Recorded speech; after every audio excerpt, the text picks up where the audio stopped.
They burned it. I didn't believe it at first.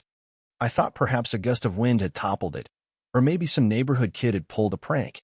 But no, me husband's American flag, the one he carried through 2 tours of duty and folded with unsteady hands at the funerals of 5 fallen comrades, was gone. Not stolen, not misplaced, burned. The notice on our door from the HOA cited non-compliance with community aesthetics, as if it were some twisted joke.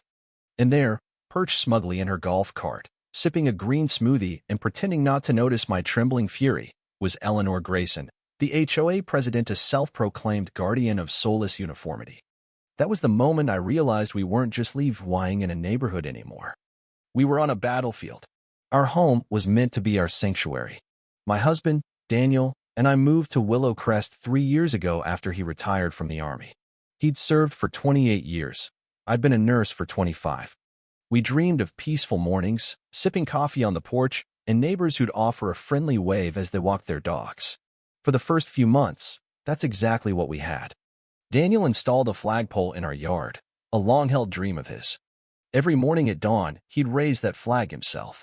His hands were rough, his posture stiff from years of service, but his salute was always precise, brimming with pride. That flag wasn't just fabric, it was memory, pain, brotherhood, service vow. You don't simply take that from someone. But Eleanor Grayson did. The warning letters began 2 weeks ago.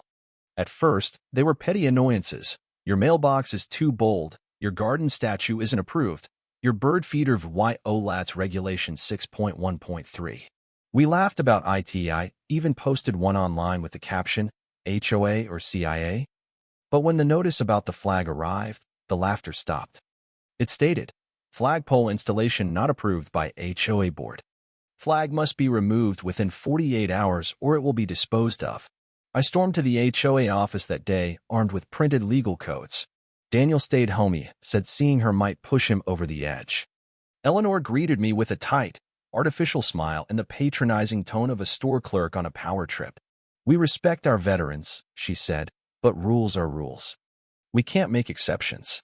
I pointed out the freedom to display the American Flag Act of 2005, which explicitly allows this. She blinked, squinted, and pivoted to babbling about visual harmony. I left before I hurled her lavender-scented diffuser at her. The next morning, the flag was gone. Not stored, not folded, gone. A neighbor's security camera caught it. 2 HOA workers, one holding the flag, the other striking a match. They burned it in the community garden bin behind the clubhouse.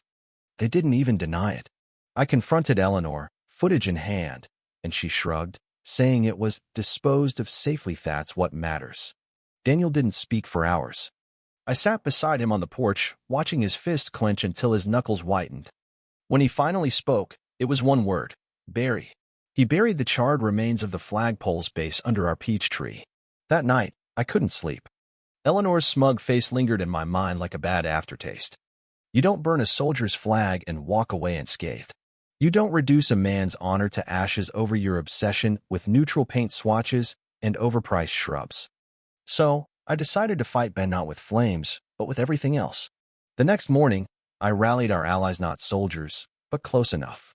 Our neighbors Tom and Linda, fined for planting Rose's 2Y brand. Susan, cited for leaving her 4th of July wreath up too long, and Marcus, whose son was barred from skateboarding in their driveway. The more I asked, the more stories emerged. Eleanor had been waging war on the whole street, and we'd all been battling alone until now. I dubbed us the Yard Guardians, because why not inject some humor into our revenge? Our mission was straightforward: overwhelm the HOA legally and absurdly. I printed dozens of small American flags and urged everyone to plant them in lawns, mailboxes, even flower pots. We blasted patriotic tunes from speakers at 7 a.m., well within noise limits. We dressed our garden statues in red, white, and blue ribbons and hung banners reading "Honor Our Heroes" over the HOA notice board. Eleanor retaliated, of course. She issued fines like they were candy, one for a wind chime deemed 2VY brand, another for excessive flag density. She sent furious emails in bolded fonts and held an urgent HOA meeting to address the recent outbreak of yard-based defiance. I RSVP'd yes and offered to bring refreshments.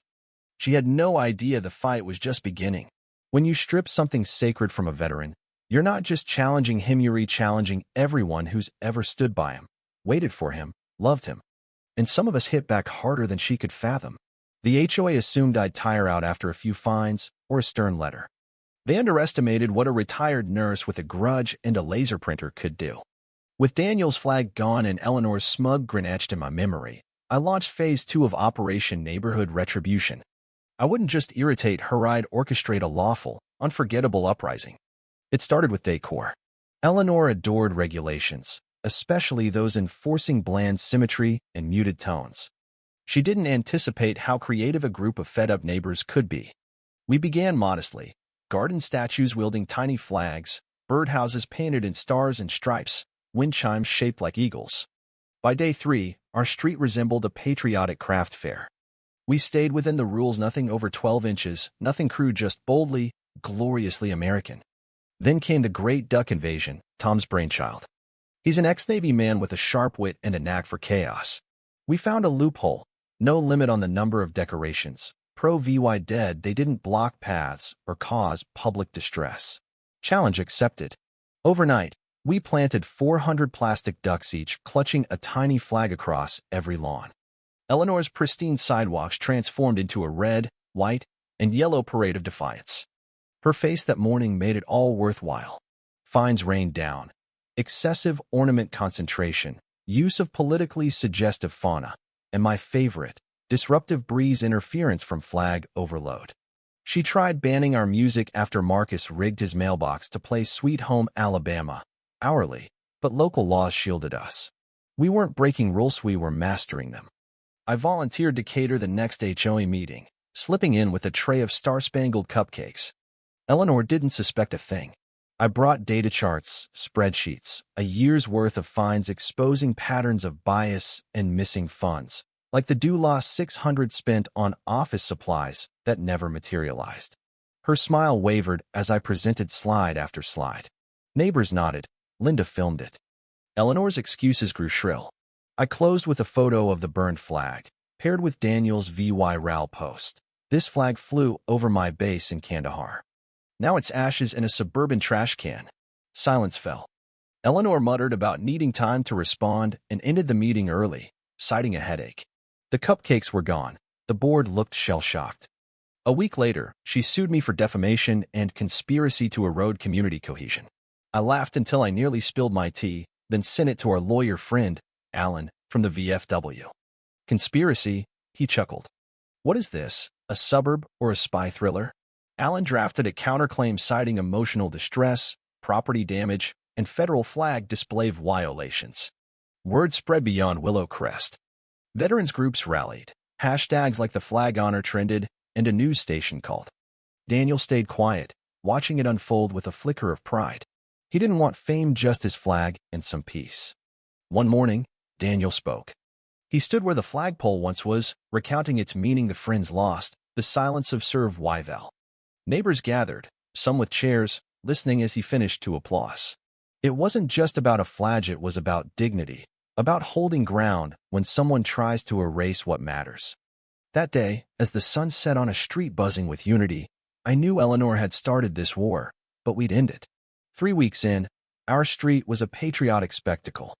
Then the rumble came, not anger, but engines. Motorcycles, trucks with flags, and over 100 veterans marched into Willow Crest. Medals gleamed, some leaned on canes, others walked with Ser VYC dogs, all carried flags. They headed for the HOA office. Eleanor, inside prepping a mulch sale flyer, emerged to a crowd she couldn't ignore. A bugler played taps, veterans read names of the fallen. Daniel spoke briefly to cameras. That flag wasn't just mine, it was theirs. You don't destroy it and call it policy. A new flag was laid on the HOA steps. This one doesn't burn. Eleanor retreated, her control shattered. Footage spread online, igniting support. At an emergency meeting, neighbors exposed her misuse of funds, bought personal items with HOA money. A vote ousted her 79-2. Susan, once fined for overly festive lights, became interim president, repealing flag bans and dedicating a community flagpole to veterans. Daniel raised its first flag, a trumpet played, and peace settled in. Eleanor's house hit the market. Someone planted a flag lovers welcome sign on her lawn. Daniel started a garden by the peach tree for Memorial Day blooms not for him, but for those who didn't return. Every morning, he raises the community flag, neighbors joining in quiet respect. Eleanor burned our flag, but some things rise stronger from the ashes.